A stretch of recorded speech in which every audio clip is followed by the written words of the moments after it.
जवानी दीवानी part 6। School की छुट्टी हो गई थी। सब स्टाफ स्कूल से चला गया। मैं अपना बैग समेटकर आखिर में स्कूल से बाहर आ रही थी कि चौकीदार अंकल ने मेरा हाथ पकड़ लिया और मुझे क्लासरूम में वापस ले आया और दरवाजे को कुंडी लगा दी। मैंने कहा, चौकीदार अंकल, मुझे जाना है। लेकिन उसने कहा, सवेरा बैठो मेरे साथ, मुझे तुमसे बात करनी है। मैंने कहा, अंकल मैं जा रही हूँ।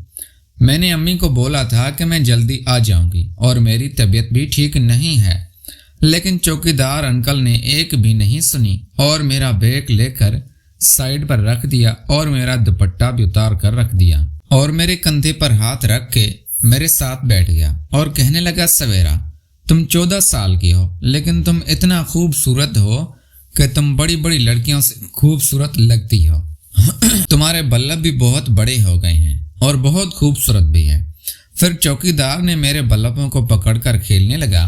अब मैं भी आहिस्ता आहिस्ता तैयार हो रही थी। चौकीदार अंकल था तो तजुर्बेकार, उससे पता तो था कि किसको कैसे राजी किया जाता है। और फिर मैं चुपचाप उसके सामने बैठ गई और फिर उसने मेरा सब कुछ हटा दिया और अपना भी सब कुछ हटा दिया और मेरे बल्लभों को खाने लगा। काफी देर तक वो खाता रहा। फिर उसने कहा कि सवेरा मेरे इसको तुम खाओ। फिर मैंने भी उसका काफी देर खाया और फिर उसने गेम शुरू की। आज वाली गेम उसने बड़ी लंबी खेली थी। आज शायद वो कुछ खा कर आया था। मेरी हालत एक मर्तबा खराब करके रख दी। 1 घंटे तक वो लगातार, 1 घंटे के बाद गेम फाइनल हो गई। मैं उठकर वॉशरूम गई। अब की बार भी मुझसे बड़ी मुश्किल से मैं चल के वॉशरूम गई और वापस आई तो बैग नहीं उठाया जा रहा था। चौकीदार अंकल ने कहा, सवेरा तुमने मुझे खुश किया है, इसलिए चलो मैं तुम्हें घर के पास छोड़ कर आता हूँ। और चौकीदार अंकल मेरा बैग उठाकर मुझे मेरे घर तक छोड़ने आया। मुझसे चला भी नहीं जा रहा था, लेकिन उसके काम की मुझे लत लग गई थी। वो कहते हैं ना, जवानी तो दीवानी होती है। खैर मैं घर पर पहुंची। चौकीदार बाहर ही मुझे छोड़कर चला गया। मैं घर में दाखिल हुई तो मेरी हालत खराब थी। अम्मी ने कहा, क्या हुआ बेटा, सवेरा तबीयत फिर खराब हो गई है तुम्हारी? मैंने कहा, जी अम्मी, लगता है बुखार मुझे फिर से हो गया है। अम्मी ने कहा, तुम फ्रेश हो जाओ, मैं खाना लगाती हूँ। खाना खा के दवाई खाओ और आराम करके सो जाओ। फिर मैं वॉशरूम में चली गई। फ्रेश होकर वापस आई। अम्मी के साथ बैठकर खाना खाया और टेबलेट खाकर सो। शाम में अम्मी ने उठाया और कहा, हाथ मुंह धो लो, मैंने तुम्हारे लिए चाय बनाई है। मैं हाथ मुंह धोकर अम्मी के पास आ गई और बैठकर चाय पीने लगी। अब मेरी तबीयत कुछ बेहतर लग रही थी। चाय खत्म ही की थी कि फारूक की कॉल आ गई।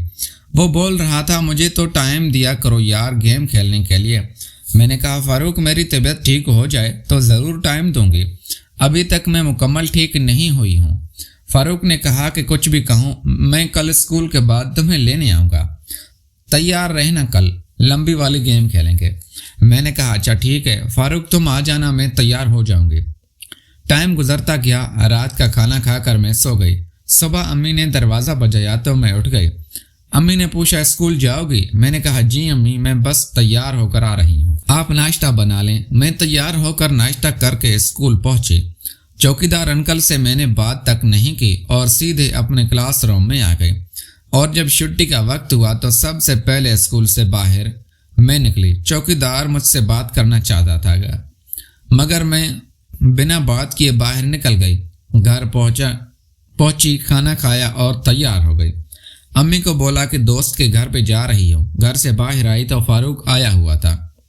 मुझे बाइक पे बिठाकर अपने घर ले आया। उसके घर में आज कोई नहीं था। मेरा हाथ पकड़कर मुझे अपने कमरे में ले गया और बेड पे बिठा दिया। प्यारे दोस्तों, मैं उम्मीद करता हूँ आपको हमारी ये वीडियो पसंद आई होगी। अगर वीडियो पसंद आई है तो वीडियो को लाइक करके चैनल को लाजमी सब्सक्राइब करें, क्योंकि इस चैनल पे आपको इस तरह के अच्छे नावल मिलते रहेंगे। इस नावल की और भी किस्तें हम इसी चैनल पे अपलोड करने वाले हैं। मिलते हैं अगली वीडियो में। Thanks for watching.